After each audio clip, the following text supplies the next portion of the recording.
everyone. Welcome to Highbridge Hills, Wisconsin for the 2007 PDGA World Championships. I'm Adam Zucker, and we'll get you out to the opening of the Men's Masters in just a few moments. Coming up in just about 45 minutes, the Women's Open Final will tee off where Valarie Jenkins holds a 5-stroke lead over Iowa's Angela Tschiggfrie. Defending champ Des Redding sits 7 back in third, and Carrie Berlogar is 12 back in fourth. We'll show you all the highlights from the Women's Open this week, including Valarie Jenkins' amazing record-setting round from Thursday.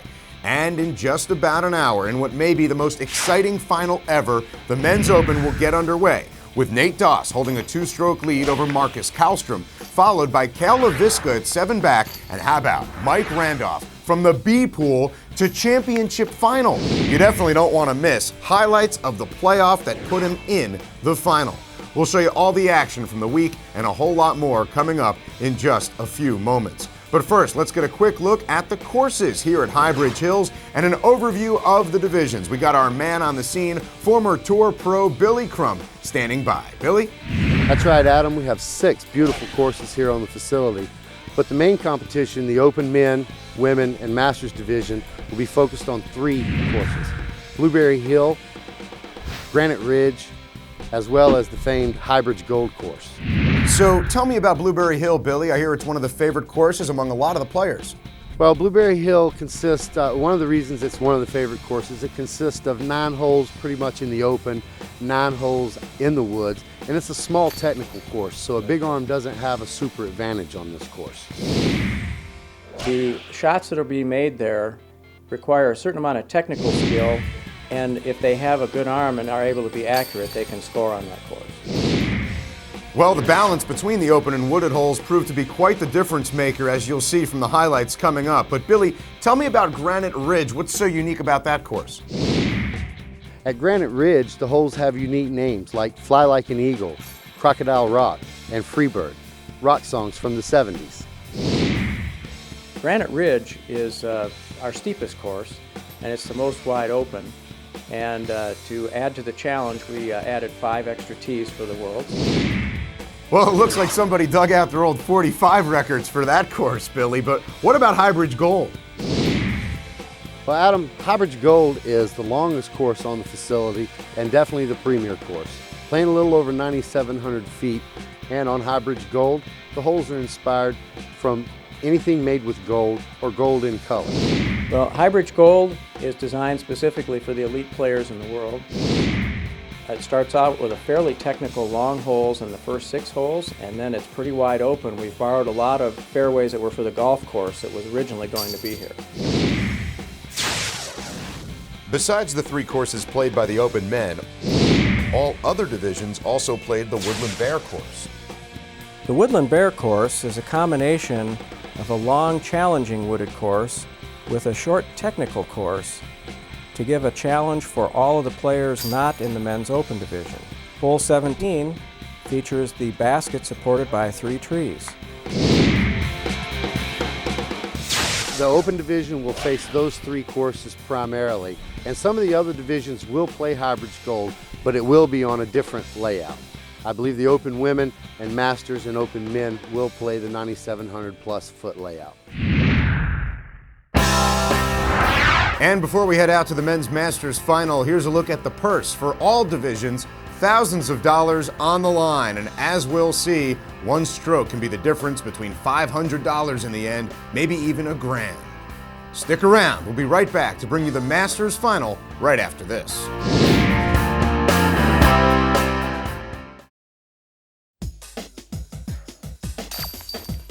Disc golf, it's in the air.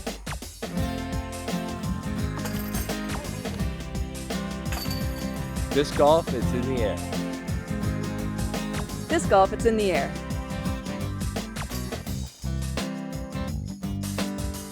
Disc golf, it's in the air. Disc golf, it's in the air. Disc golf, it's in the air.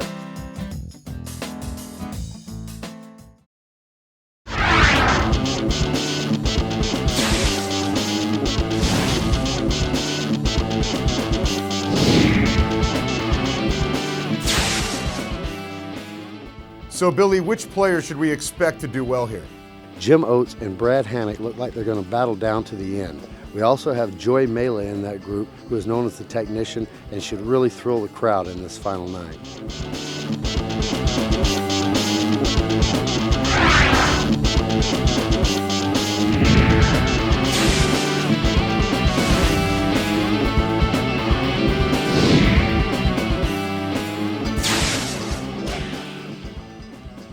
The men's Masters division is open to players older than 39.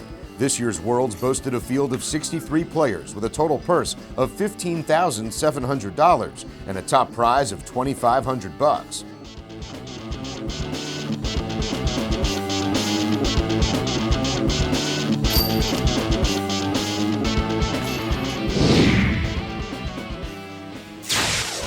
Some former champs in the field included Greg Hosfeld. The Miniac finished 6th. 2005 champ Dean Tannick was forced to withdraw due to injury, which we'll talk about in a few minutes.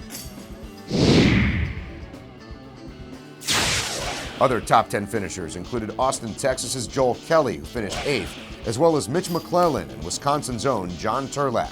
But the finalists in the men's Masters division came down to these 4 players.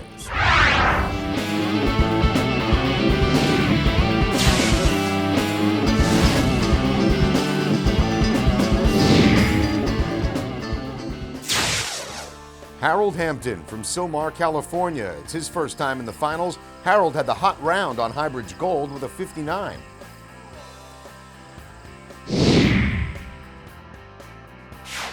Joe Mela from Bristol, Pennsylvania. The technician won his first Masters title in Minnesota in 2001. The lefty had a 46 on Woodland Bear Friday, which set the course record previously held by Brad Hammock. And from Decatur, Georgia, Mr. Hammock, the defending world champion in the Masters division. He had the best score in relation to par for the Masters for the whole week, with a 58 in the semis at Highbridge Gold. Yep. And the leader heading into the finals, Jim Oates from Fair Oaks, California. He won his first Masters title in Rochester back in 1999, tied a Masters course record on Granite Ridge with a 53 in the opening rounds. One of the more visible faces in disc golf, and definitely one of the more vocal.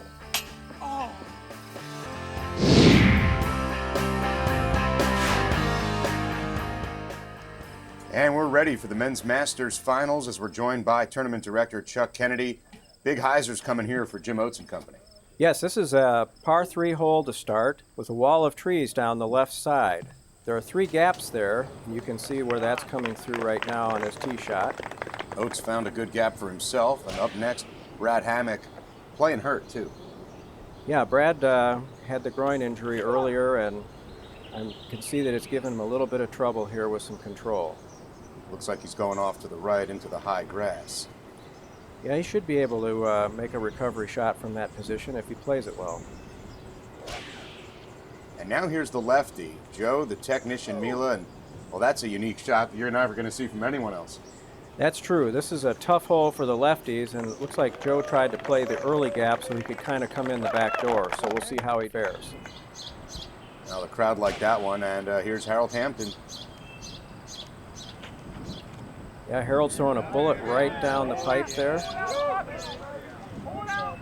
Curving nicely, and ooh, look at that, right there.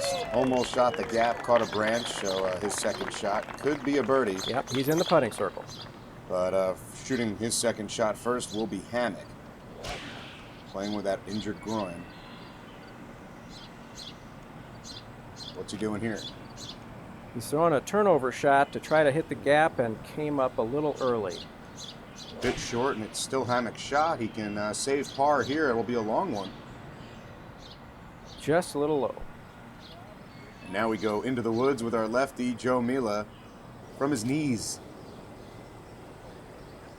Oh, that's a beautiful save for a potential 3 here. And while Mela hopes for par, here's Hampton going for birdie. And goes right over the basket. He gave it a go. And now it'll be up to Oates for a birdie try. He almost cleared the woods. Oh, just off. Thank you for your call, fellas. He'll have to take a par. Here's Hampton for his. Ah, there's a great save for the 3 there. Everyone getting 3s except for Brad Hammock, who loses 1 to the field with a bogey.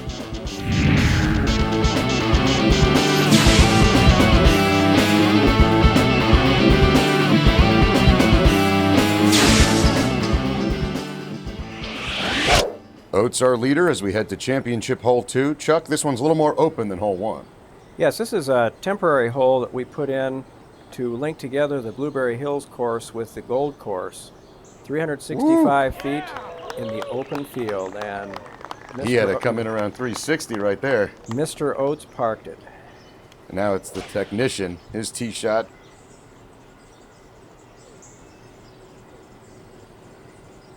Yeah, there's trouble on the left side of the basket about 40 feet away where the road is, but that doesn't bother the lefties who kind of curve away from it.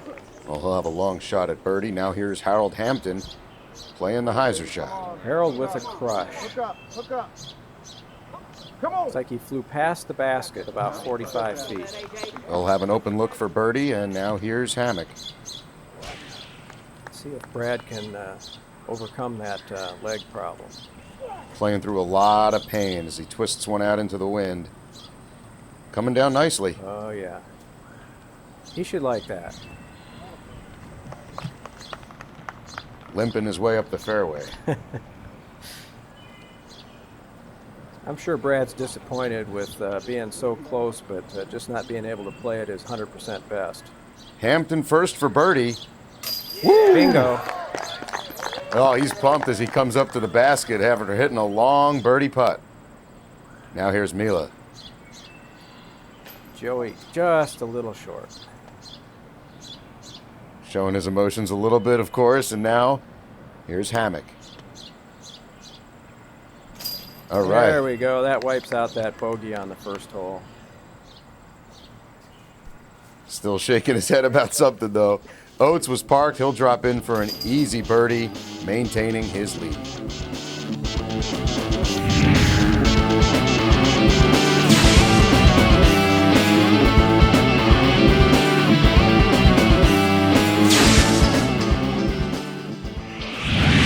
One of the more unfortunate developments in the men's Masters division this week was the injury to 2005 Masters World Champion Dean Tannick. Billy Crump caught up with Dean earlier in the week. We're here with the 2005 Masters World Champ, Dean Tannick. Dean, you had some problems yesterday. What exactly happened?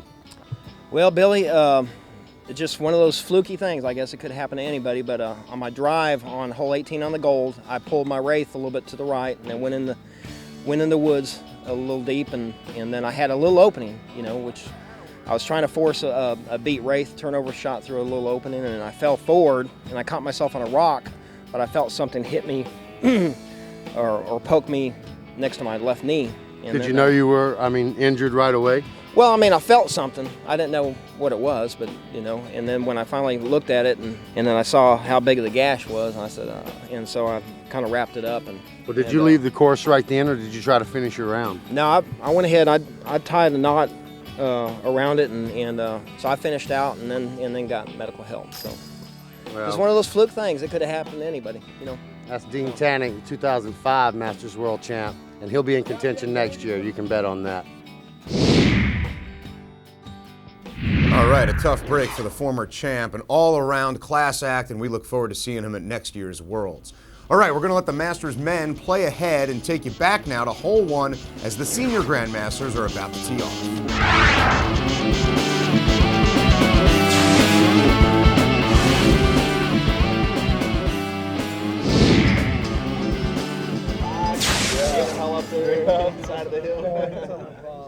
And now to championship hole 1, where it's the senior Grandmasters finals, and Peter Shive up 22 throws, Chuck. Yeah, Peter just keeps going like the Energizer Bunny. Grinds them down, tournament after tournament.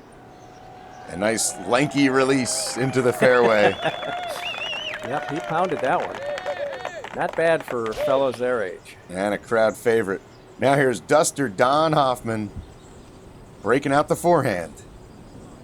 Tough shot for a forehand thrower, but that's Don's best shot, and looks like he's got a good one here, setting himself up. Staying out of trouble, he's got a good look at the basket. Now here's Phil Ganshert, who is 4 throws out of second place. Yeah, Phil's also a forehander, but he's going to go even one further than Duster and do it with a roller. Check this out.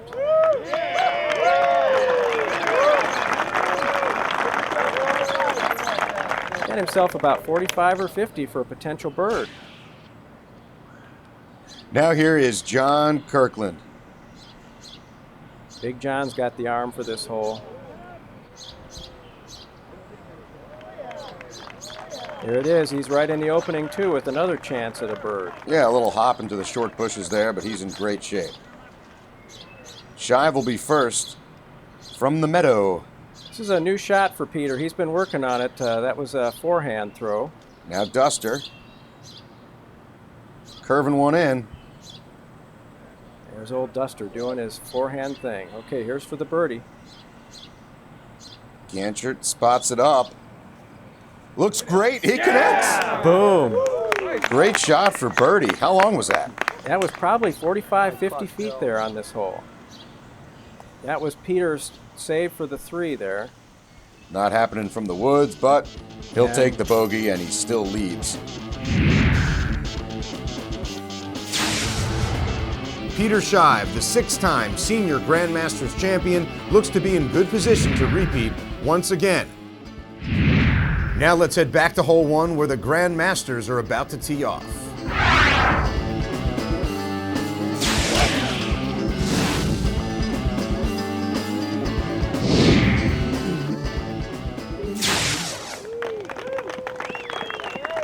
Now to the men's Grandmasters final, David Greenwell up 8 throws and smiling for the camera, Chuck.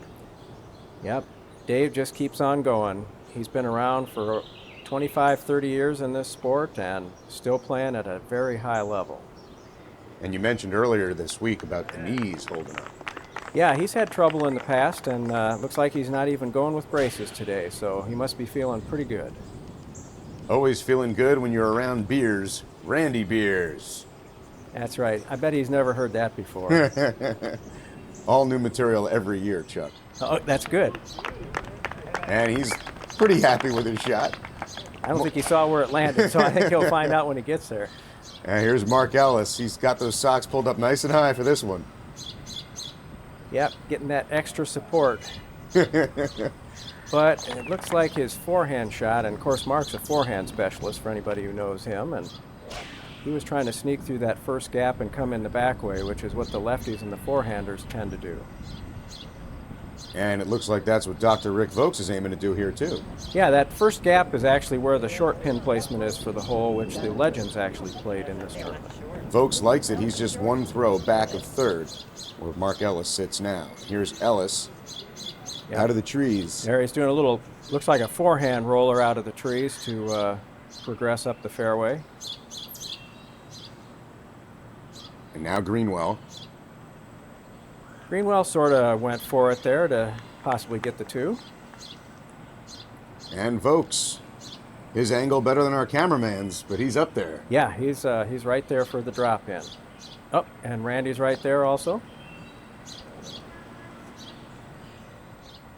Looks like everybody will get a par except for Ellis. Yeah, Mark, that's his 4th shot from there. It took him 2 to get to that spot after having that tough lie in the woods there.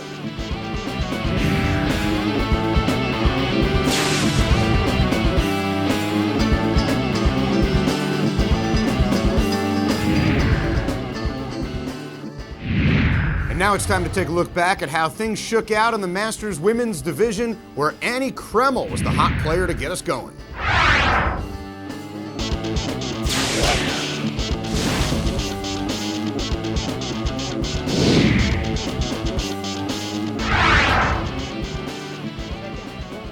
And back to the top of the hill, the Women's Masters and Grandmasters having their finals together. Annie Kreml leading Lisa Warner, and time to unload. Smooth looking shot. Yeah, Annie's been a distance champion at times in the past, and she's still got it going. Got a nice friendly skip there, too. Now here's Ohio's lefty Lisa Warner. Yeah, Lisa's been coming on strong over the past few years, just getting better and better each year. She's trying to direct the disc with her right hand. I think she'll like her shot. Now here is Kathy Hardiman. Her husband's caddying for her. That's right. Up 12 strokes in the Grand Masters on Sandy, gassed and in good shape after her drive. And here's Sandy. Yeah, Kathy and Sandy had quite a battle going during this week, and it was only near the end of the week that Kathy really started pulling away. And Sandy might be in some trouble with this one. Yeah, it looks like she might have hooked into the trees. We'll have to see when we get down there. And we all make the walk down the hill. And here's Lisa. Bending one through. That's right. Lisa is just hooking it through like the lefties have to do on that one. Kathy going up high. Kathy parked right by the basket there for an easy 3. And here's Annie in good shape.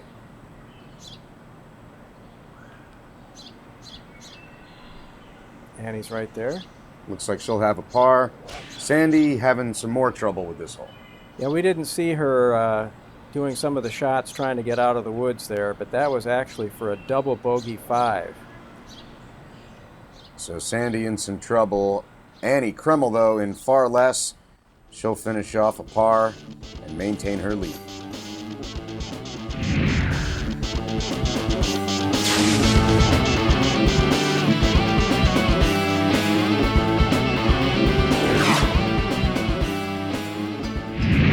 Now to the Legends division, where Alan Fopel had just a 1-stroke lead on Don Dillon heading into the final 9, but Fopel has opened it up and is set to complete his World Championship.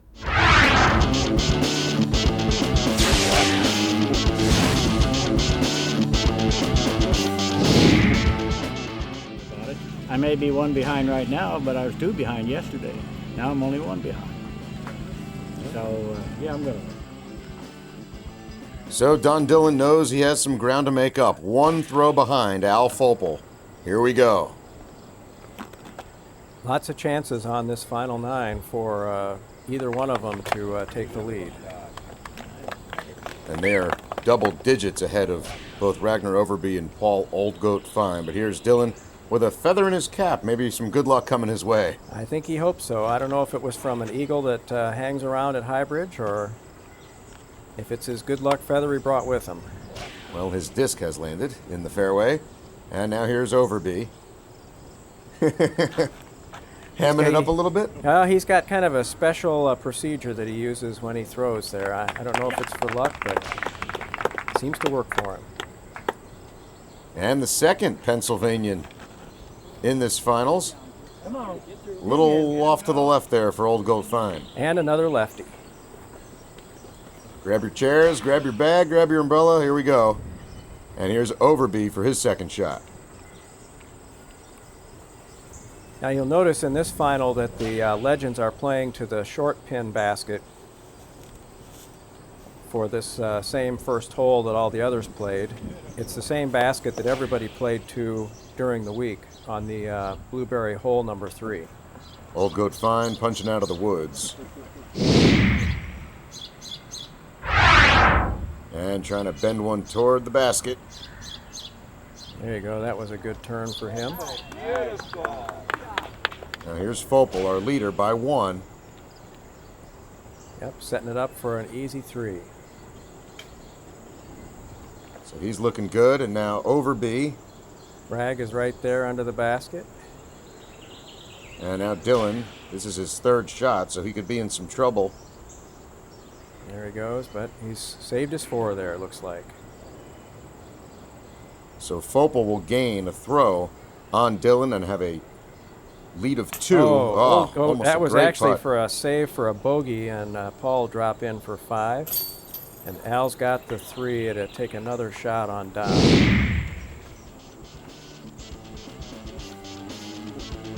Don punches through the 4.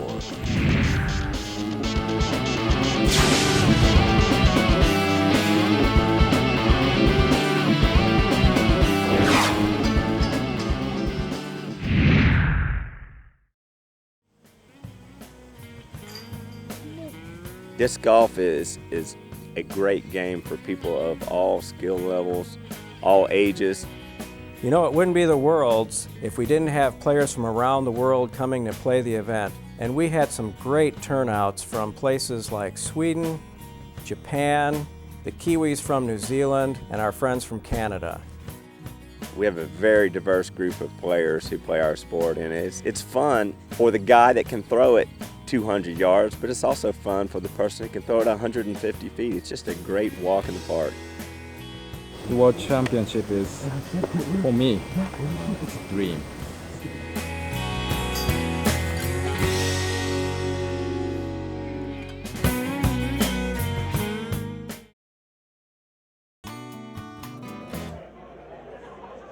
Here we are at the Fly Mart, where everybody can get together and see what's new in the world of disc golf.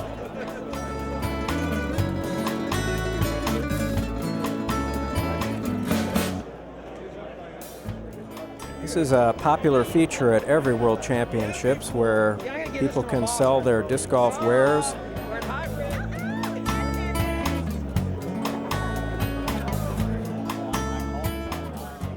This is where the real money might be made for some folks at the tournament.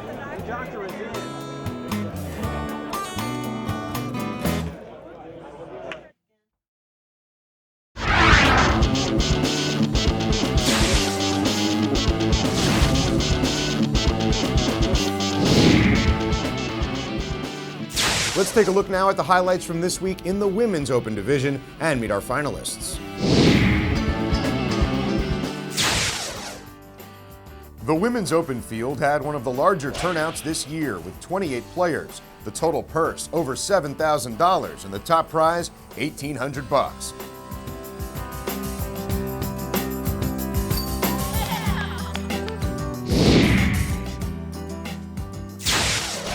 Some top 10 finishers were former champ Elaine King, who finished 5th, one shot out of the finals.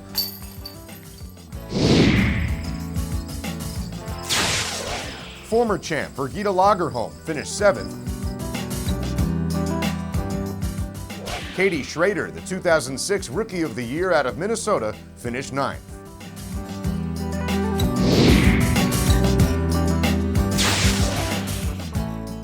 Two-time defending champ Des Redding started off slowly, not stringing together the hot rounds we're accustomed to seeing, having particular trouble with one basket. The Wisconsin charm we've been experiencing all week vanished for a few moments on Thursday afternoon on hole 17 of the Bear course, where Des Redding ran into some trouble.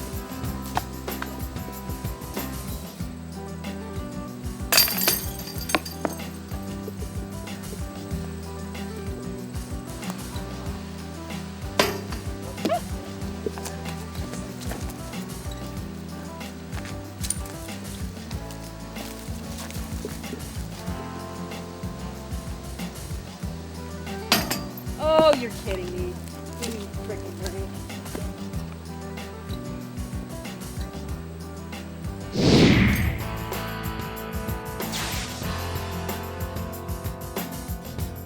But as the week progressed, Des made her push to the finals.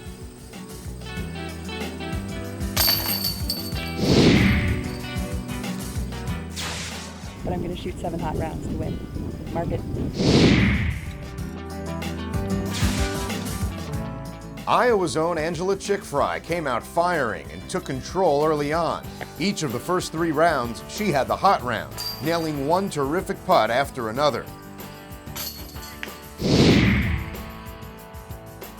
It's intense when you're on the lead card and when you got Des and Val on there with you. I mean, they're phenomenal players, so.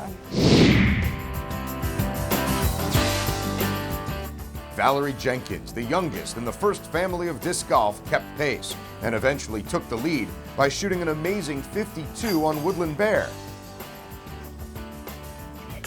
gaining 8 shots on Angela.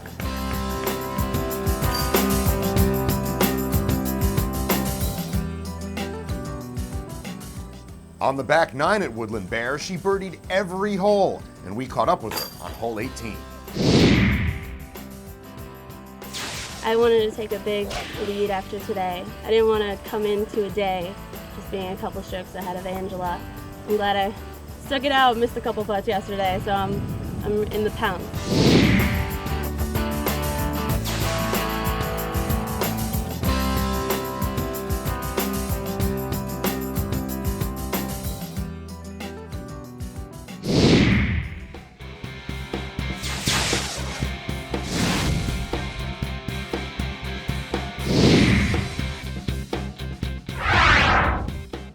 Sunday morning in the semis saw little change on the leaderboard, though Des Redding shot the best round with a 58.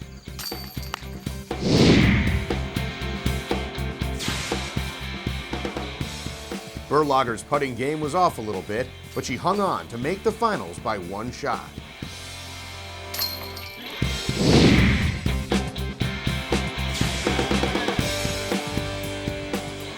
Tschiggfrie shot a respectable 61 for second place and a 3-shot lead over Des Redding.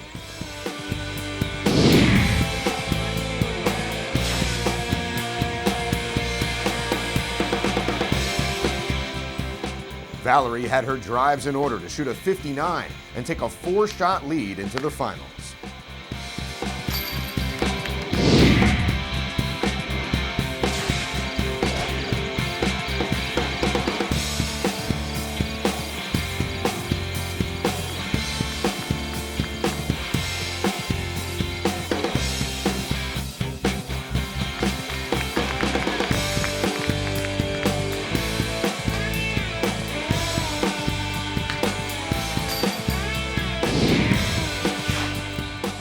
We'll bring you the Women's Open Finals in just a few moments. Well, like they say, it's drive for show, putt for dough, and the disc golfers know best. It's your putter that wins you a world championship.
Well, it's been a long week of disc golf here in Highbridge Hills, Wisconsin. We've seen past champions, even up-and-comers. Here's a look at some of the best disc golf action we had this week in the men's open division. I think it's just going to be a real competitive World Championships this year, and it's far from over, no matter how many strokes anybody has. I think the mark's already set. I can just keep adding to it. But no, I don't really, set goals for numbers or anything like that. Like I want to be 18 time or something, but that would be nice. Among the 142 players in the men's open division was 12-time and defending world champ Ken Climo. The champ had an up-and-down week and ultimately finished tied for 7th.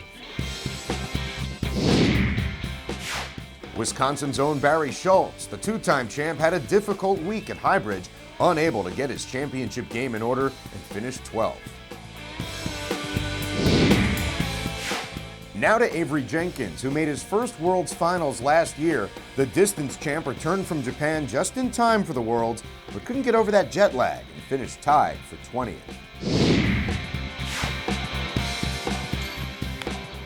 Some other challengers were Coda Hatfield, who finished 11th, and Delaware's Mike Mosier, who made the finals in '06. He shuttled back and forth between the 2 top cards all week. and was in fourth going into the semis. But as we'll see, someone else had different plans. Like Josh Anthon, the California native had some hot scores on Granite Ridge and made some terrific putts down the stretch.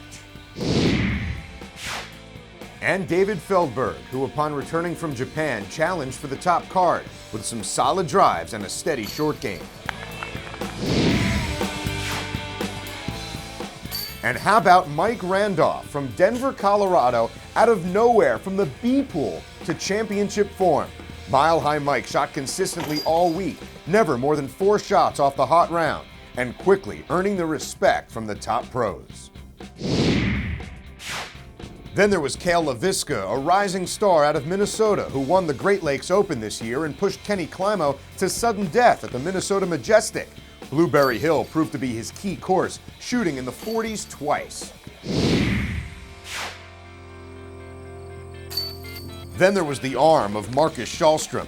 The Swedish-born disc golfer crushed each course, pulling out shots that amazed even the top players. Markus was on the top card all week and set the course record of 55 at Highbridge Gold.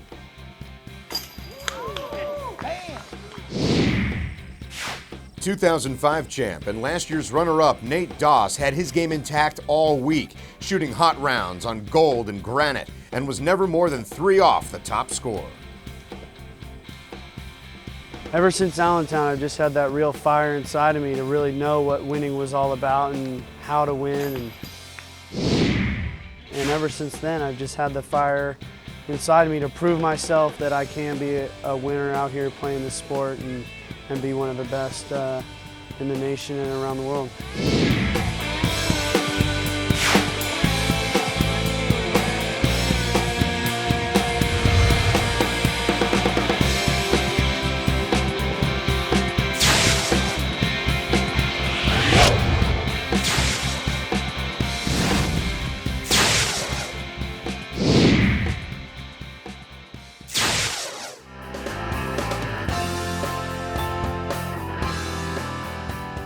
It was windy, cool, and damp for the men's open semifinals.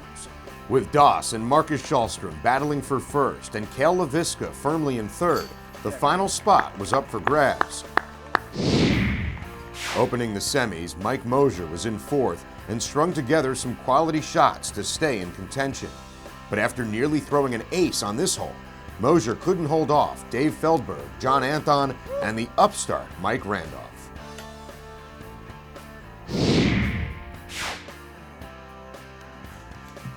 Feldberg had some troubles early on, failing to convert on some makeable putts, but on the back nine he regained his composure, nearly draining an ace on the last hole.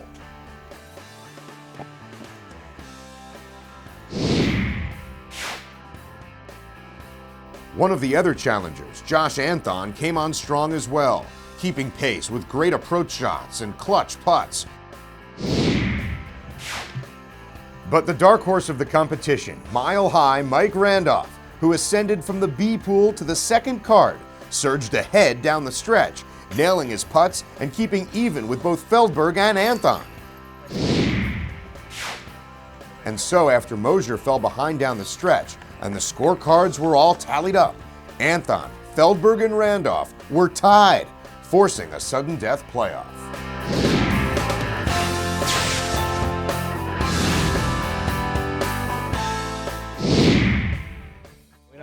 Flip.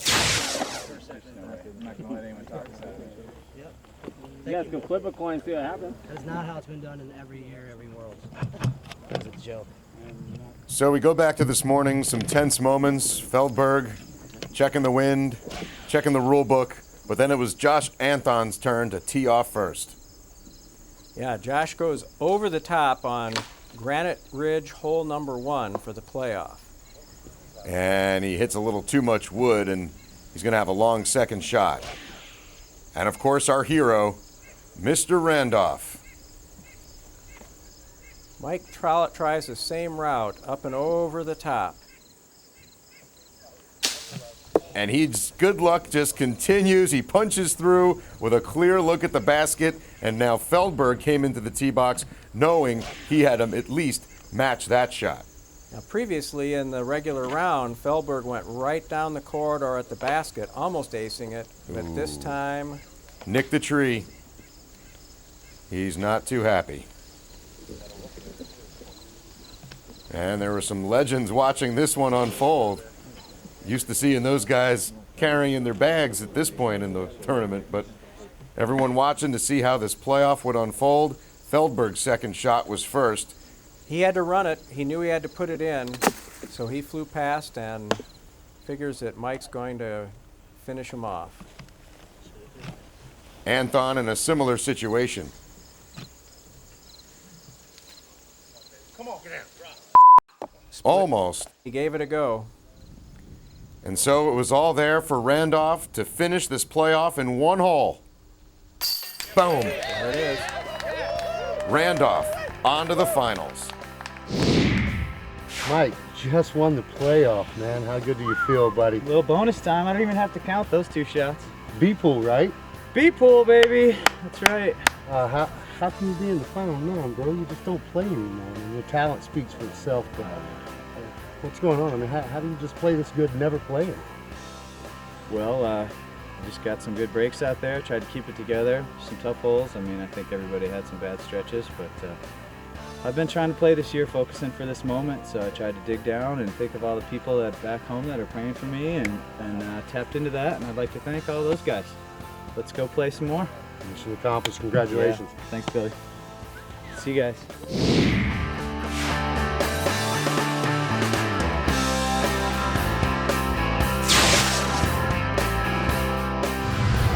And while it came down to the wire to determine who would have that 4th spot in the men's open final, the men's masters final pretty much decided with Jim Oates maintaining a big lead. We're wrapping things up now on hole 9.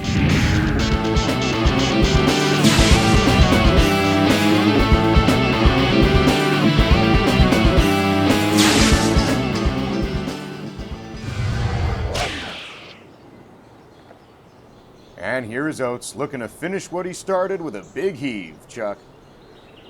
Yeah, it's 375 all the way down to the pin, perfectly in his range. And yep, he likes it. Now here's Joe Mela, who has slipped behind Harold Hampton, and what's this? Joey's doing what Joey does. He throws possibly the only roller ever thrown on this hole, and look at that thing curl by the basket. Rolled right over the rocks. It helps being a lefty on that hole for that type of roller. And here's Hampton, who moved into 3rd over Mela. Yes, Harold has a 3-shot lead over Joey going into this hole, so Joey did that roller for the fans. And here's Hammock one more time. Finishing off what would be a fine World's Championship for most folks, but I know he's a little bit disappointed he couldn't hang in there for the chance at the top.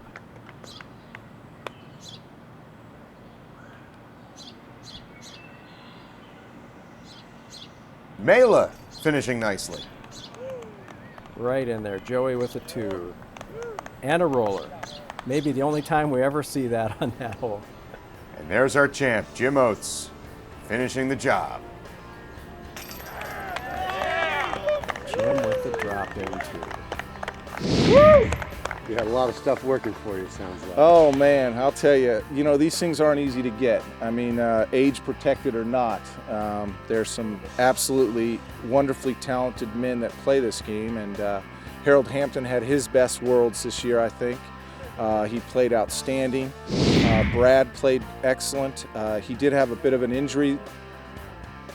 I was just about to mention that, Brad, that he did have an injury earlier in the week. It looked like it was healing up, and he hurt his groin, and it happened again here in the semis. And I don't know if that gave me the edge or whatever, but I really felt like I played strong at the end and threw a lot of birdies. So it's one of those games where you play peaks and valleys. You know that, Billy, and it was one of those things where I tried to play through the valleys and across the peaks, and it was nice to have a peak at the end. So that really felt good to me.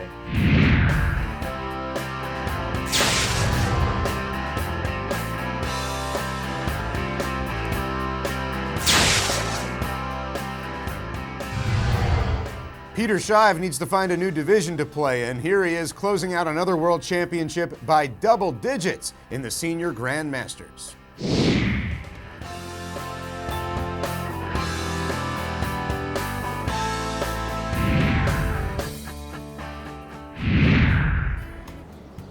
And Chuck, as we get set to watch these guys finish up, there have been no miracles. Shive is going to win this one. Yeah, Peter's been solid all the way through. He's even gained a couple more on the field.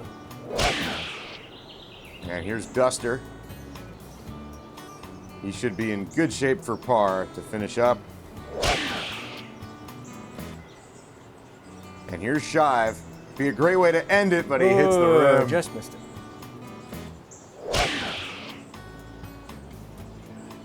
And now Kirkland from down below. Oh, he just missed it.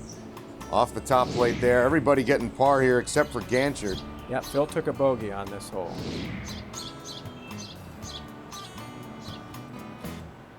Another World's Championship for Shive. But we've heard him so many times. We had Billy catch up with the local legend right after he finished up. We're here at the 07 Highbridge Worlds with the godfather of Wisconsin, one of the reasons we have this sport in this state. Looked like you were feeding off the crowd out there, Duster. The crowd was all in my favor. I felt bad about it, but pretty much had it taken care of before the crowd showed up. And I'm just happy to bring something home for the folks in Wisconsin, you know, something to be proud of. And, you know, Barry's been doing it all the time. It's like it's time for the rest of us to step up and take part, too. Awesome. That's Duster Don Hoffman, the godfather of Wisconsin disc golf.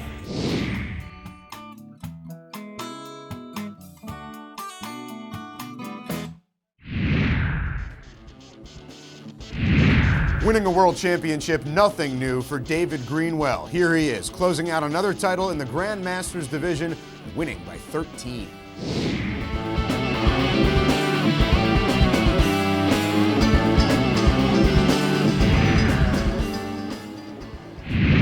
And with first place wrapped up, Dr. Voakes going for third, Chuck.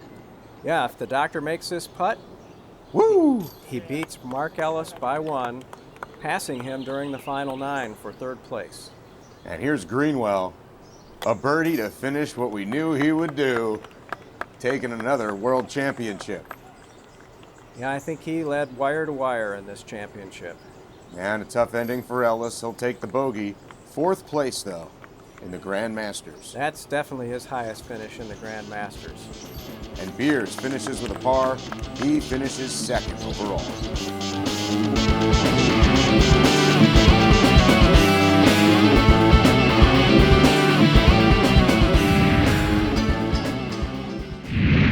And as we look ahead to the 2008 season, here's a look at some of the big tournaments in the PDGA.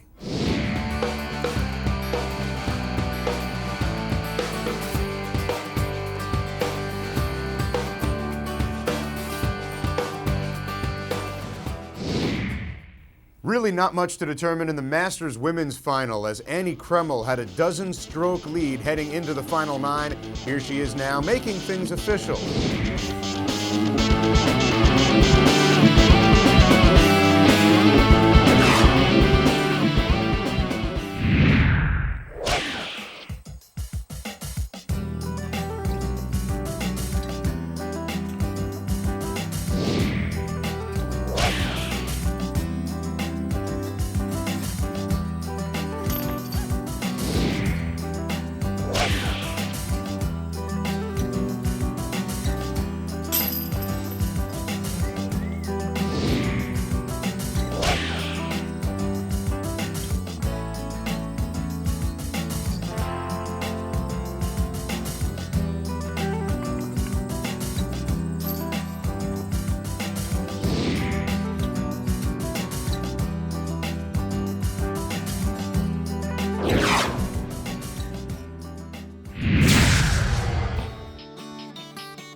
Welcome back. Markus Kallstrom just 2 strokes back of Nate Doss as we get set for the men's open final.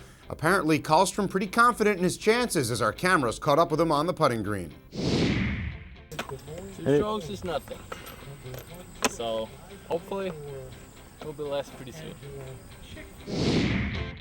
Well, disc golfers like to talk about their almost aces just as much as their aces, it seems, and our cameras were everywhere this week, getting the ones that almost stayed in.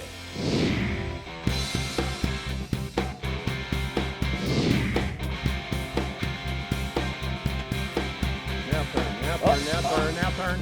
Whoa! That's a good one for the film. That's better than actually the age of it.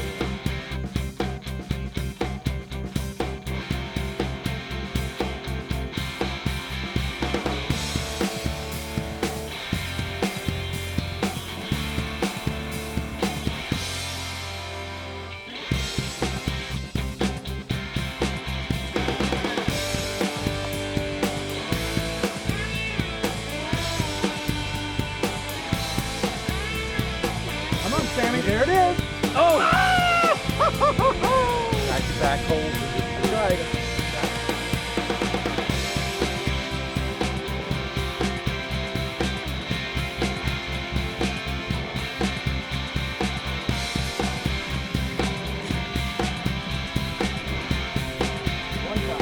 Drop it.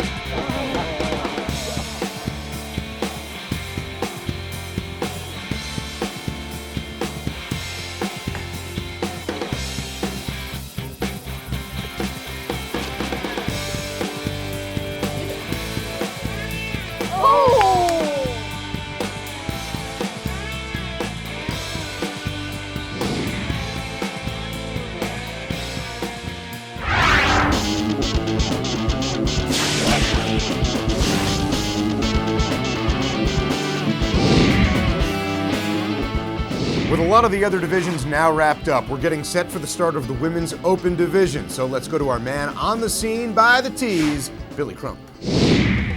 Valarie Jenkins holds a 4-stroke lead over Angela Tschiggfrie going into the final 9 holes.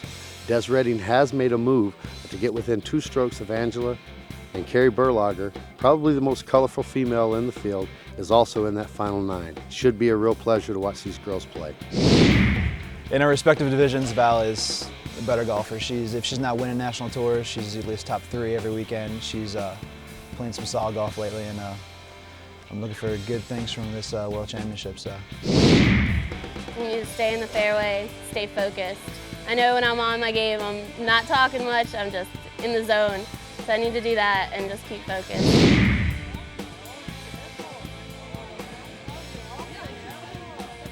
And we're set to begin. Jenkins holding the lead and the leaderboard, Chuck. Yeah, I think she's holding close for this first potential world title.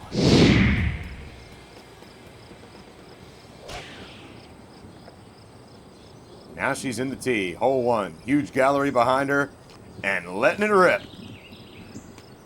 Yeah, all 4 of these women have great arms and should have no trouble being able to throw down on this hole and get close. And now here's Angela, trailing by 4 throws.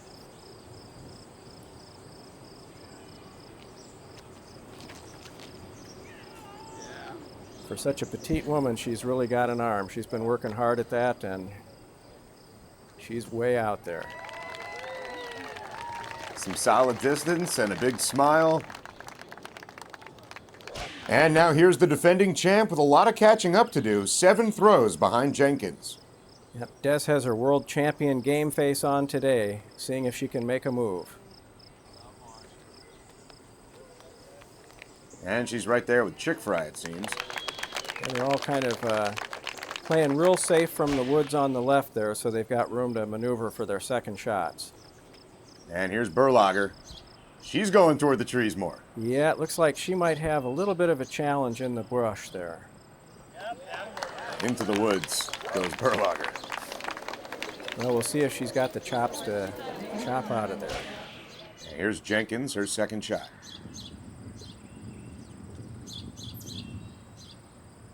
There you go. Good camera work on that, right there. Perfect setup for par for Jenkins. Beautiful forehand. Carrie showing some of that ultimate form.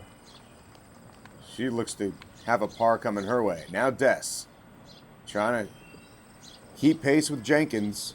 Yep, nice turnover shot right there. And Tschiggfrie looking to join the crowd on the green. Yep, almost a carbon copy of Des, and they're both there.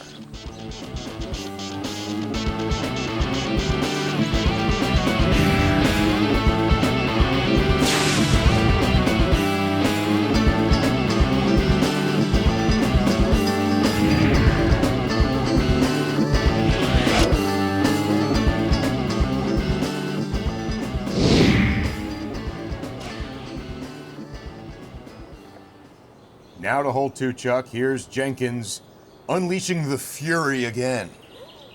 Wide open 365. All the women have this shot in them. Val with a lot of range, big smile, little wave. She likes it. Now here's Tschiggfrie. Her drive. Hanging up there a little bit. Just a little high and maybe a little wide. We'll see how it finishes.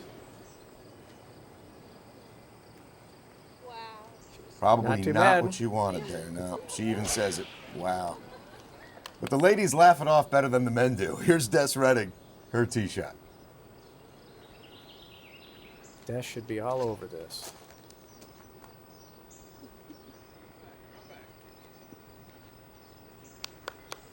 She's in good shape.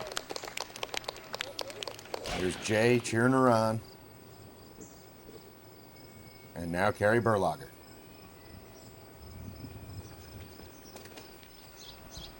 Yeah, that's a little bit out to the right there. Turned it over a bit. Yeah, it's in the high grass, so that's going to be a ways. And the walk downhill. Here's Tschiggfrie's second shot.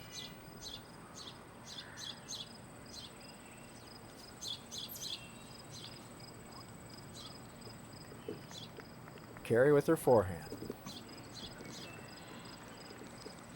Here's our leader, Val, from a distance. And it's a nice layup for the drop-in 3. And now Des.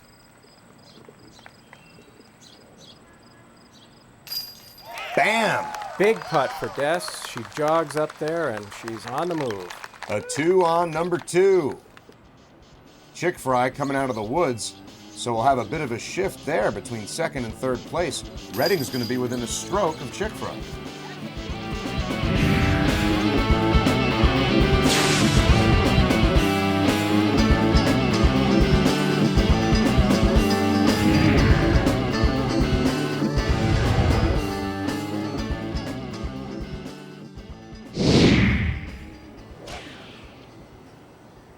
Now we're going to championship hole 3, and Des within a throw of second place.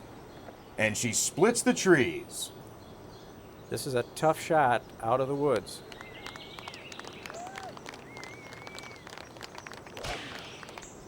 Now here's Val. Right down the alley.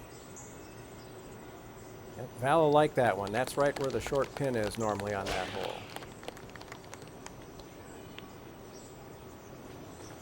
Berlogar going high.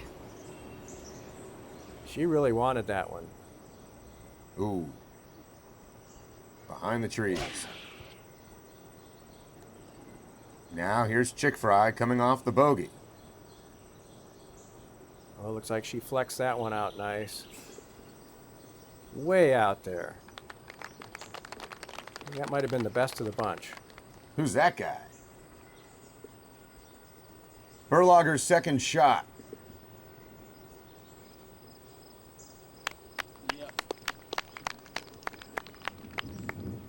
Now Tschiggfrie ripping one uphill. Oh, beauty, right there.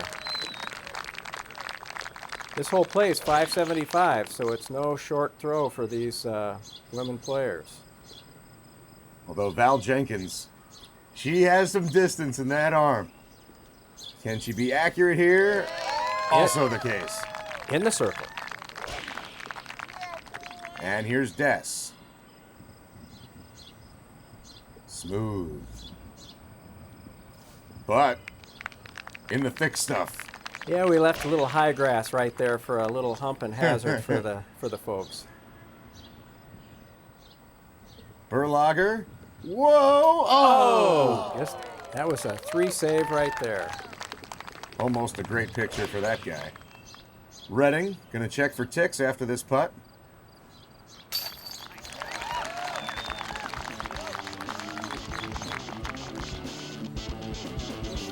Val continues to maintain her lead.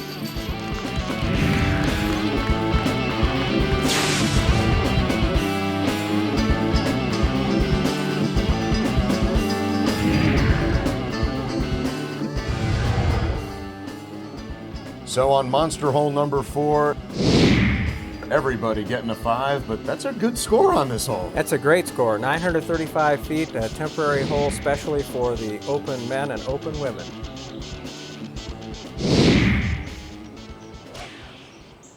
So coming off the big monster, Val still up by 5. Here's Des Redding in the tee box. Staying in the fairway, Chuck. Yeah, this is a long corridor hole, 570 feet, par 4, that's normally hole 15 on the Gold Course.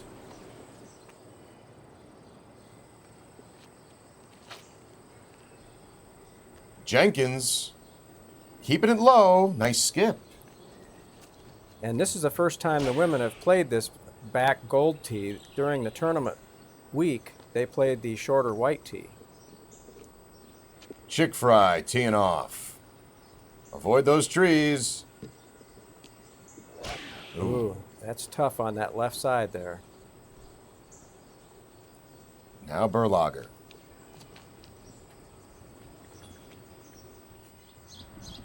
Crushes it. Yep, the idea is to stay nice and smooth up the middle on this one and not go left or right.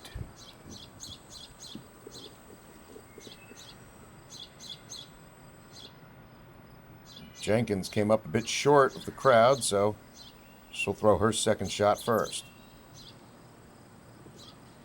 Ooh, having some trouble with this one. Just a little bit, but that's not a bad spot for 2 throws.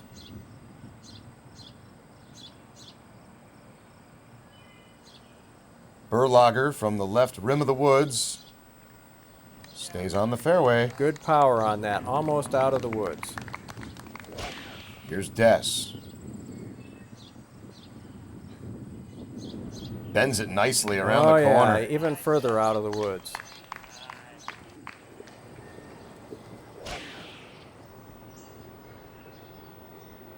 Tschiggfrie needed to get out of the woods. She's in better shape now. She's in better shape, but she's lying 3 and the other women are lying 2 where they're at.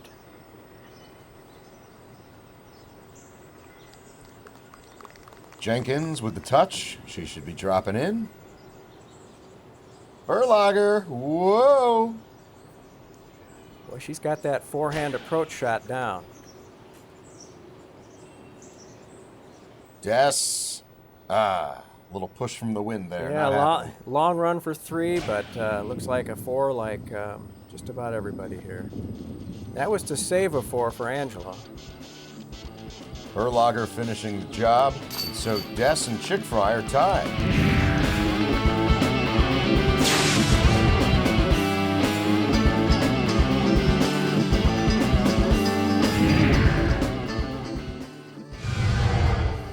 As we get set to move to hole 8, let's look back at 6 and 7, where everybody birdied hole 6. Yeah, 6 the island hole, which Angela had some trouble with during the week.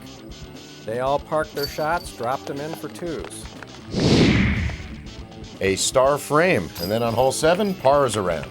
Yeah, hole 7 at 480 is not an easy 3, but the women sure showed that they could handle it and all parred out. And Jenkins maintaining her lead as we check out the action on hole 8.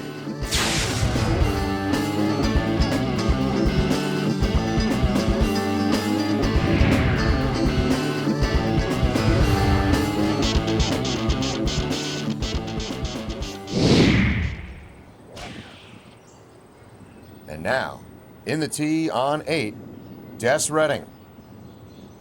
Yeah, hole 8 is actually hole 18 on the gold course, which the women played from the white tees during the week, and they're now playing the golds.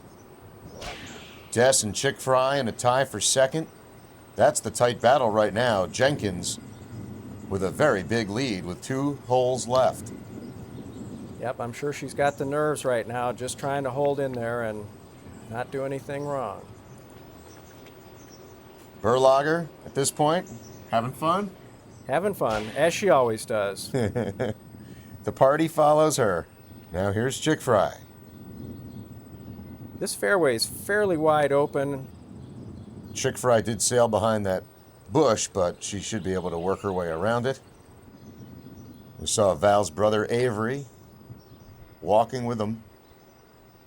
Berlogar's second shot. Carrying the hill. Yeah, at 635 feet uphill, this is just a little bit out of their range for reaching the basket in 2 throws, but some of them might get close enough to get a jump putt or maybe a long one from 40 or 50 feet. We saw Tschiggfrie's second shot. Now here's Jenkins.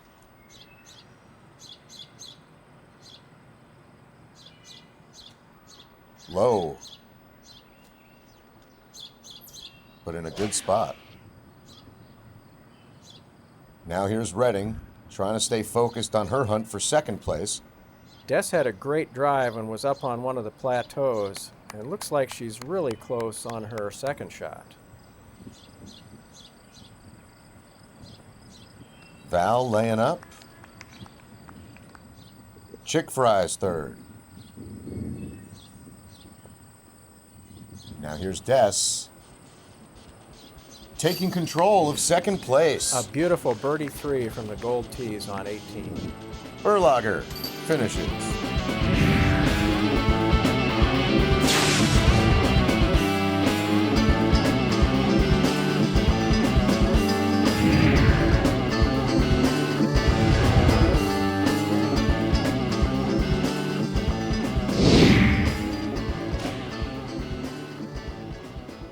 And now hole 9, Val with the big lead, but Des maintaining box order.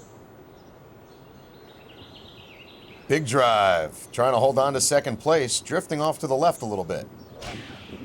Yeah, it's tricky to get it to land right on the old golf tee that the basket sits on. Jenkins going to try to do it. You see the basket. Here she comes, skipping nicely. Oh, she's in great shape. Yep, she's on the runway there.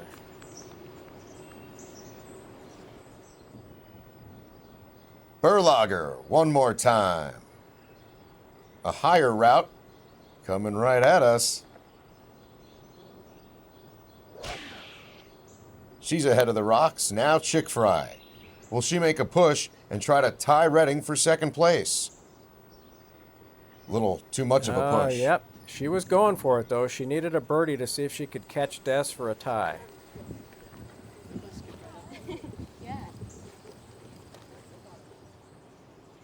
Tschiggfrie coming uphill. Not happening. Yep, so unless Des does something crazy. Here she is.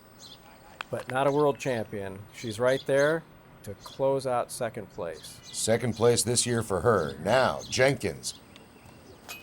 Oh, but she can smile instead and take a par. She's going to be your world champ officially in just a moment. Tschiggfrie wraps up third. Berlogar fourth. Redding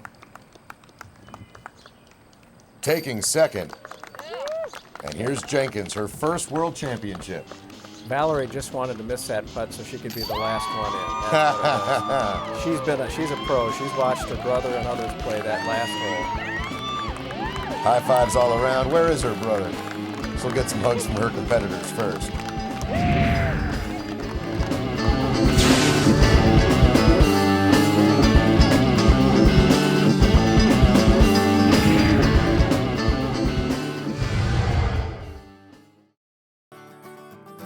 I'm a champion. I'm a champion. I'm a champion. Innova was formed in 1983. I'm a champion. I'm a champion. I'm a champion. Innova's champion line of discs provide outstanding performance and durability. I'm a champion. I'm a champion. I am definitely a champion. Innova, still making champions. So congrats to Valarie Jenkins winning her first world championship. And now there's a couple of men who are eyeing their first as well. Billy Crump getting us ready for the start of the men's open final.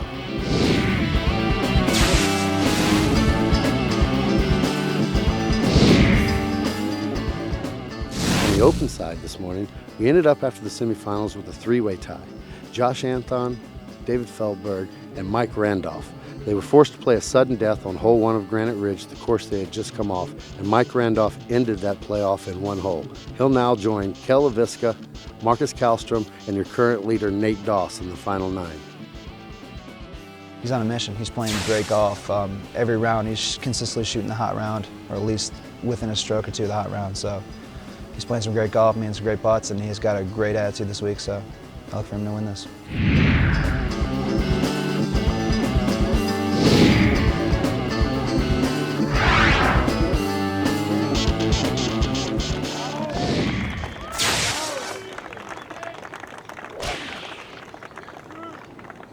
And we're all set for Nate Doss to tee off, leading by 2, Chuck.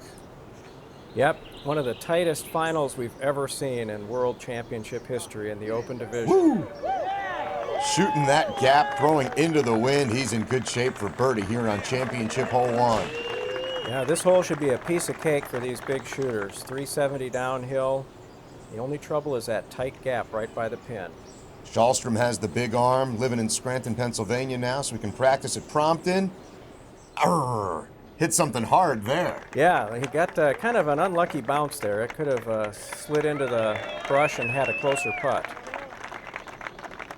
Now here's Cale in 3rd.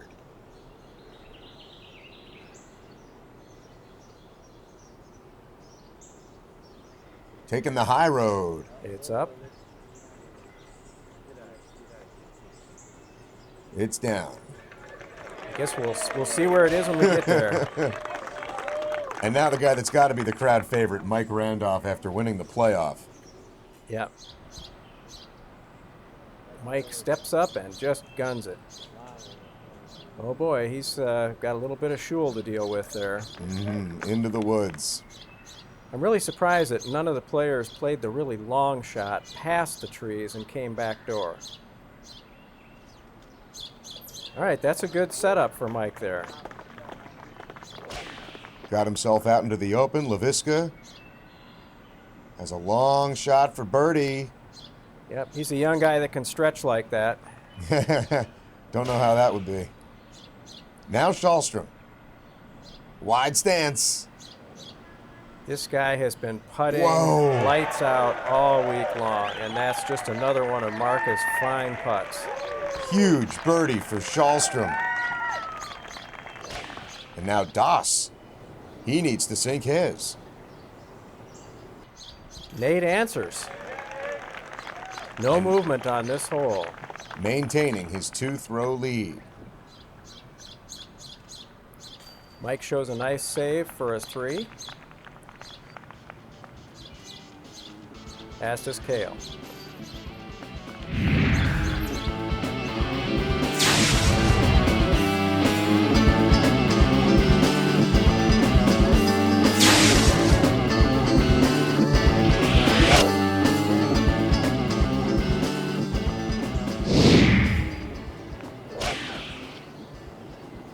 And now to championship hole 2. Doss ripping it.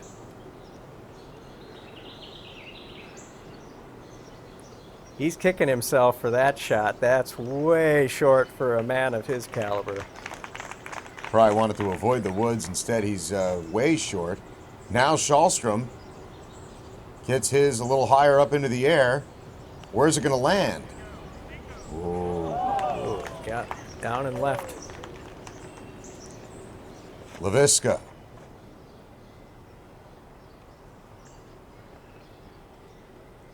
Oh, Best he drive stuck yet. it. He stuck it.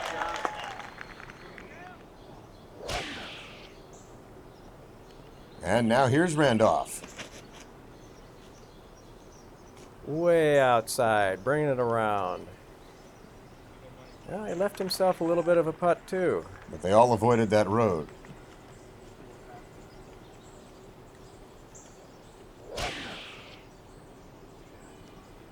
Randolph away. He's made big shots all week, and he makes another.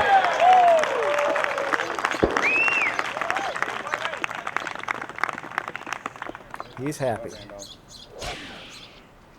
Now Doss. His turn for a big putt. No, off the rim. Kallstrom now within one. Laviska gaining ground on our leader.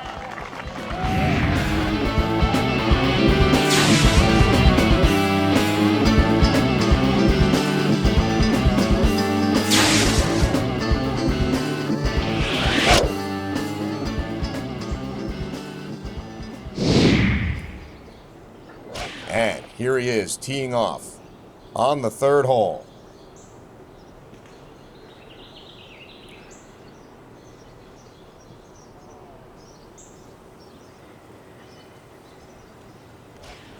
Laviska.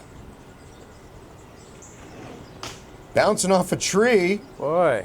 But he ends up okay. As long as you're not against a tree, you can save it on this hole. Randolph coming off that monster putt on two with a monster drive. Sails off to the left. Yeah, he's out in the open, though, and probably can make it to the basket. Doss holding on to the lead by one now. Also some trouble getting into the clear. Yeah, man. These big boys had a little bit more trouble than the women coming out of the chute there. Doss makes an equipment adjustment. Eyeing up his second shot.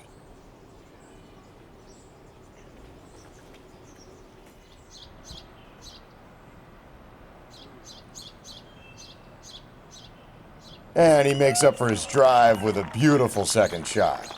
Yeah, not bad for a 575-foot hole. That had to be over 300-foot approach uphill. Only a few guys can do it. Here's Laviska. Look at that. Cale's past the pin, actually, with that upshot from a long ways away. Now here's Randolph trying to work his way up the hill. Yeah, big hyzer right in the putting circle.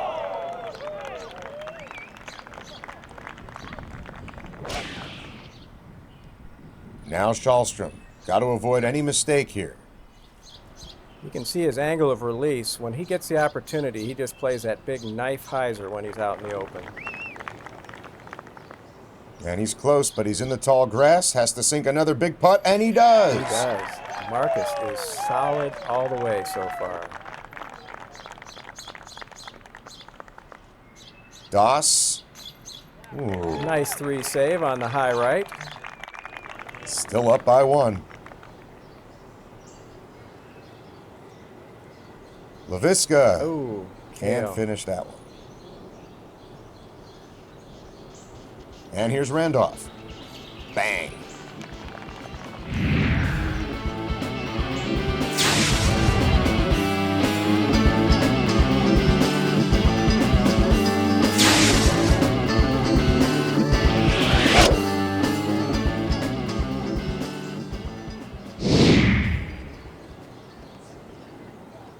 As we all walk to hole 4, Kallstrom to lead us off, trailing by one.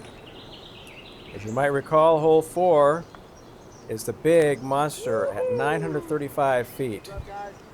We put it out there hoping we could see some big throws from the big boys, and it looks like they're starting the show. Followed by Randolph. Hugging the right side. Stays up though. Comes back right in the fairway.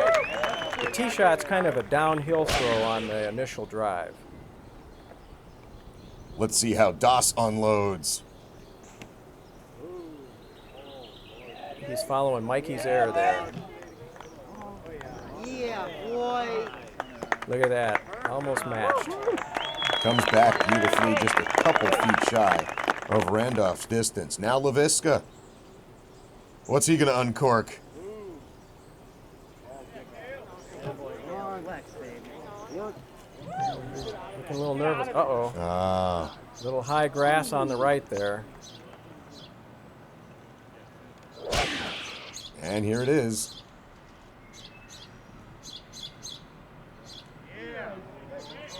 Sitting nicely. Ooh, look at but this. Slips right in. Beautiful. Remember, folks, 9:35, 2 throws, standing in the brush. Got to go about 450 a throw plus some. You got a little bonus with the downhill on the drive, but second shot's pretty much level all the way. Nate playing it off to the wood side, coming down the slope nicely though.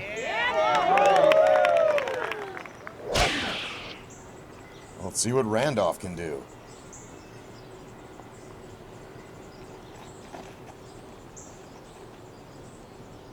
Gets it up there.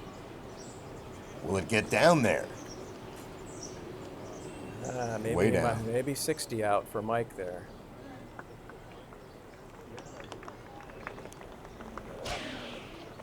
Kallstrom can make a big move with a great second shot.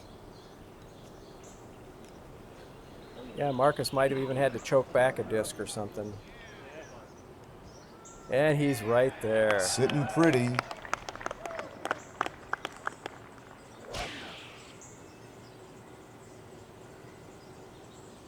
Randolph from just outside the woods goes past.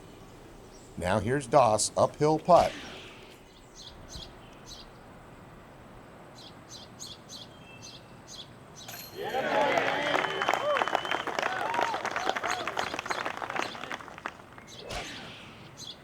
Kallstrom to keep pace. Does it again. That's why these are world-class players, folks. And LaVisca joins them. And Mike drops one on this hole to the group.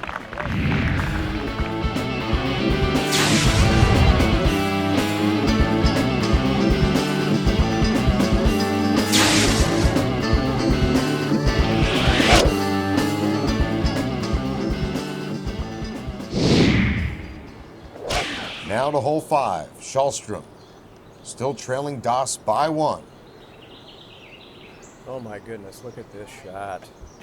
Dodging everything and staying in the fairway. What distance? That's the longest shot seen on that hole all week.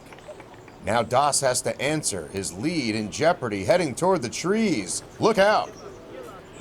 He got out of it too. Nothing like a little luck to go with skill. LaVisca, he's had both all week. Zipping one up there, and he might have a tough angle now. Not too bad. He's got a little tighter angle, a little sharp hyzer coming out of there. And here's Randolph. We saw luck come through for him in the playoff in the morning. And a little more luck right there. Nice bounce back out. And he'll get to see what Cale does. I think Cale goes right before him there. You can see Mike's disc in the ground. LaVisca running after it to see what he's done. Yep. That's still probably a good 85 feet away. Now Randolph aiming high. Getting more distance. Look at that. He got a little bit farther than Cale, but he's still got a little tester coming back there. Doss. Uphill. Smooth. Within a few feet of the basket. Kallstrom looking to do the same, and we have a forehand coming. He's going for a 2. Ooh. Whoa. That would be awesome. LaVisca has the longest putt of them all by far. Yeah, it looks like Cale's going to take an easy 4 there. Randolph. Unbelievable. Another. Bangs another long one.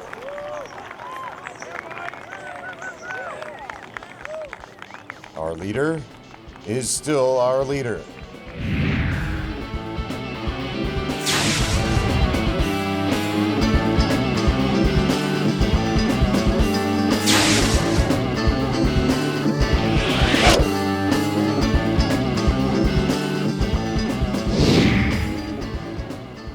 Shallstrom still teeing off first, trailing Das by 1. This is the big island hole, number 16 on the gold course, number 6 in the finals. Big cloud of dust for Shallstrom. Das needing to follow, doesn't want to overdo it.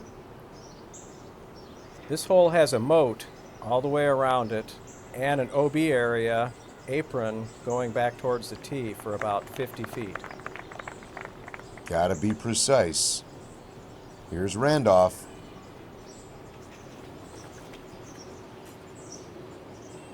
Just barely over the OB pipe there, so he's safe. Now Leviska. Got to avoid the moat. If the players don't land on the island and go OB, they have to rethrow from the white tee. And we saw all the women avoid that too. They all had birdies in their finals.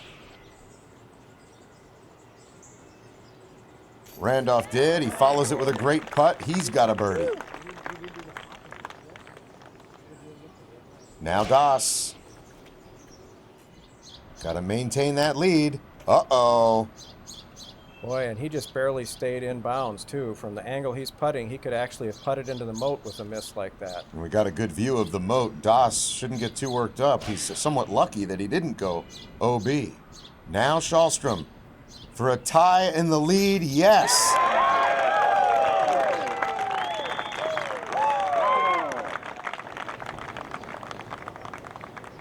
Leviska to finish.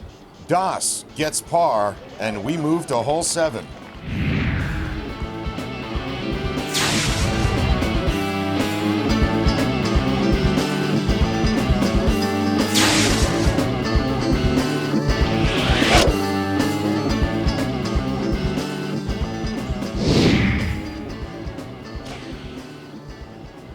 Shallstrom now tied for the lead.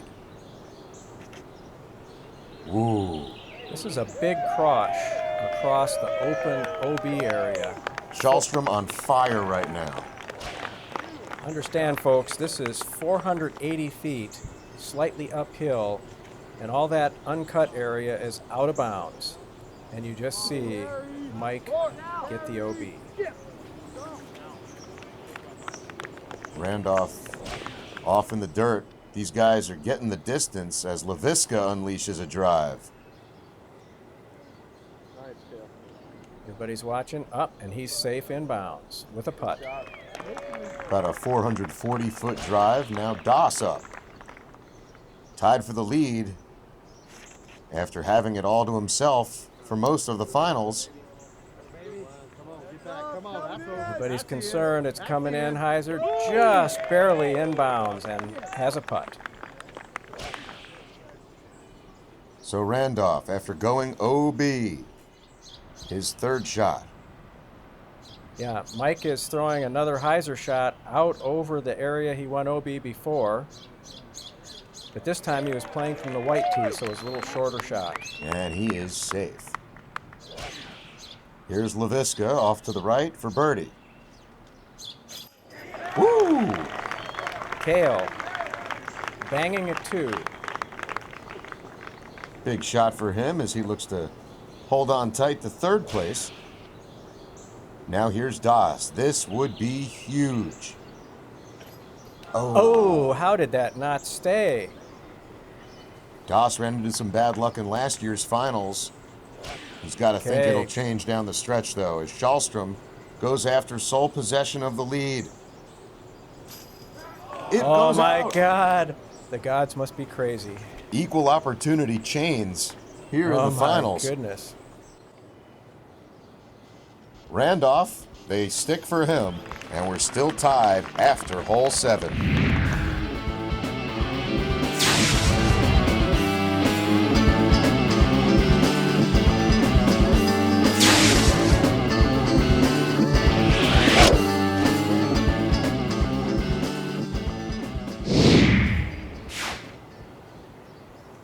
Leviska starts us off as we are tied for the lead between Das and Shallstrom.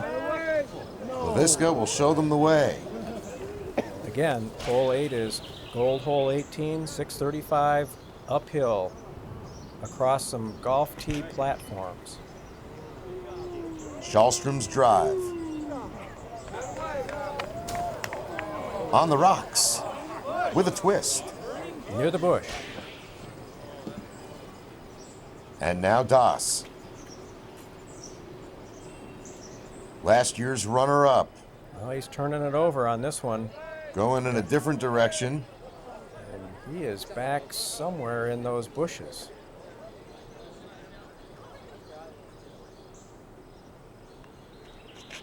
And here's Randolph's drive on 8. Got a good view of this one. Right on the flat. That'll be fine position for an upshot. LaVisca and Randolph with far less nerves right now than Das and Kallstrom are dealing with, and LaVisca is in good shape for a 3. Just trying to finish out the round. So Kallstrom has to step out to the side for his second shot.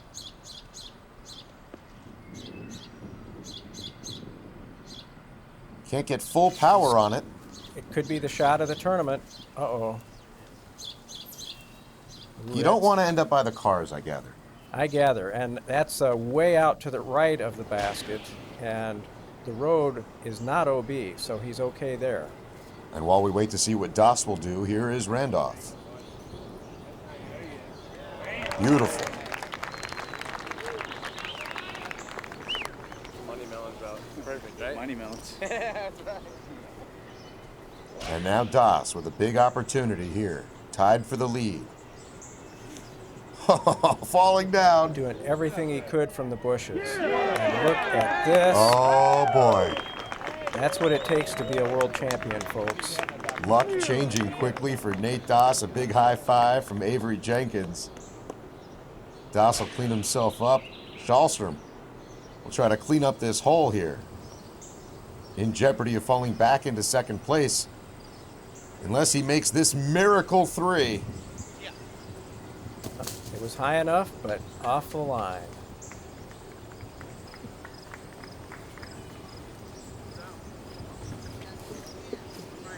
Kenny Climo knows what it takes to finish out a championship or 12. He's texting somebody. Kallstrom stays within 1, assuming Das is able to make his putt. And here it is for the lead. Ooh. Not just barely. He bounced it in. I think he might have been nervous after that last one. There it is, the big exhale for Das and a big smile. Yeah.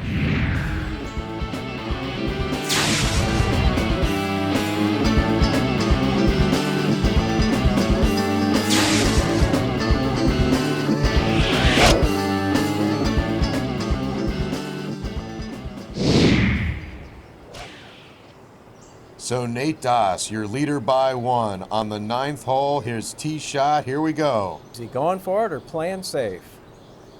I'd say a little bit of both. A little bit of both.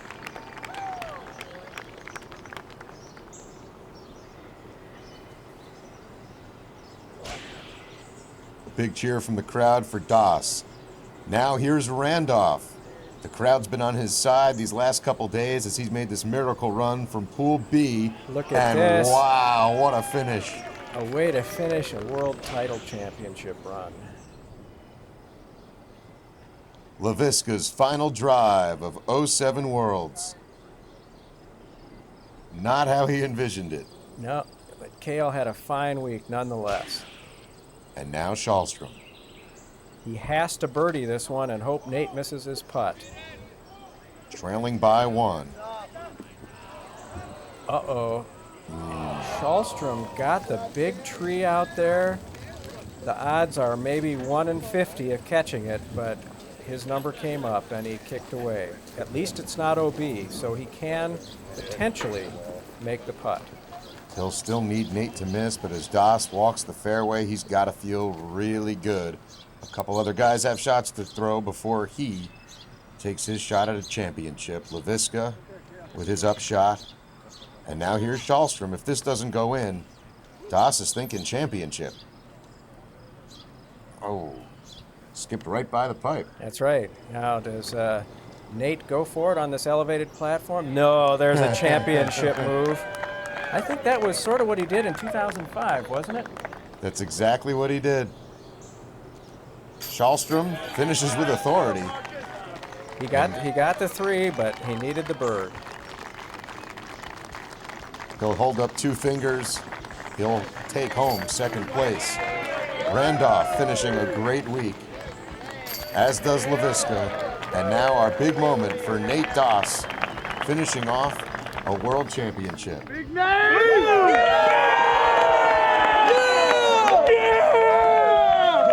Yeah!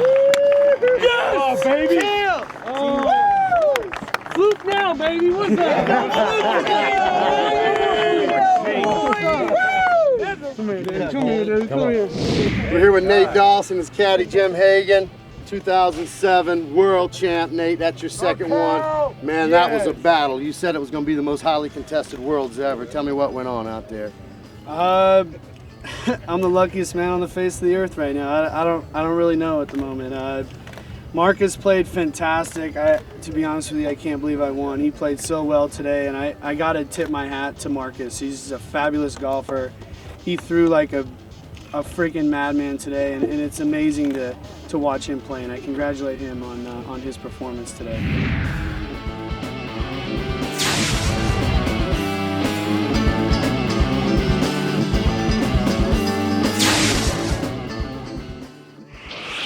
All right, Billy sharing a special moment with the champ as Nate Doss wins his second Open title.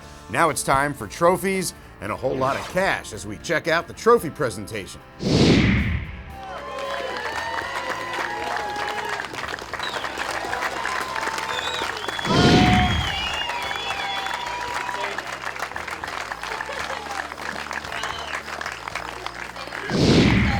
Thank you guys for coming out. It's awesome.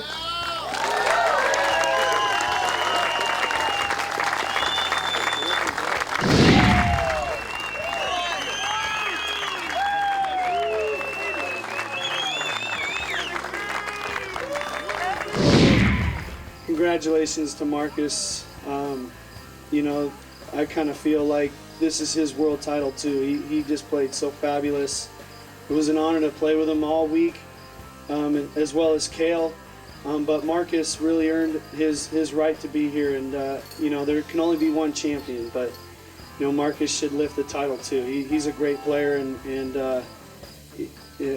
I'm just the lucky one today, so I can't thank him enough. There's just not enough words to say. I'd also like to thank everybody here in northern Wisconsin, all the staff members, the PDGA, the people who own this place. This is the most immaculate place that I'm at right now. It's amazing, and it's just so special to win the World Championships here. And I'd like to thank them for having us, and I hope that we can come back soon. And that puts a wrap on the 2007 PDGA World Championships from here in Highbridge Hills, Wisconsin. For Billy Crump and our entire team, I'm Adam Zucker, and we'll see you next year in 2008 in Kalamazoo.